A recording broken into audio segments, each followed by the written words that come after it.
Hi, my name is Alana Grelyak, and today we're going to be talking about Phrygian primary chords in music theory. This video assumes that you know a little bit about music theory already and how to find a 1 chord, a 5 chord, etc.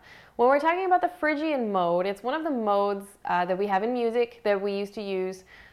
We still use the Phrygian mode. It's not used very frequently, but in order to find it, let's say we start off in C major. If we were playing C major and it has all white keys in it, it sounds like this. The way we would find our Phrygian mode is to go to the third note, the third step of the scale or scale degree, which is 1, 2, 3, we have E, and we're actually going to use the same key signature for C major, and we're going to just play straight through from E to E, and it's going to sound like this. The characteristic part about the Phrygian mode is the lowered second step. If the second step were not lowered, it would actually just be an E minor scale, which sounds like that. But you can hear, because of the flatted second,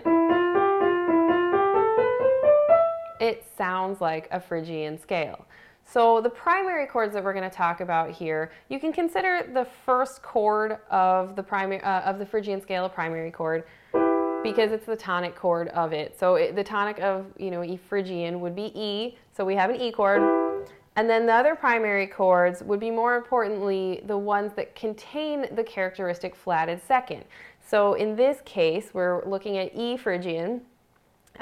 It would be a 2 chord, which comes out sounding like an F major chord because it contains the flatted second, the F. Another primary chord would also contain that flatted second, and it would be a 7 chord. So if we're in E, we go 1, 2, 3, 4, 5, 6, 7. So now we're on a D, and we build a chord on the D, and that contains the flatted second in the middle, and it actually comes out sounding like a D minor chord. So if you're going to be harmonizing in E Phrygian mode, then your primary chords that you would probably stick to would be E, F major, and D minor.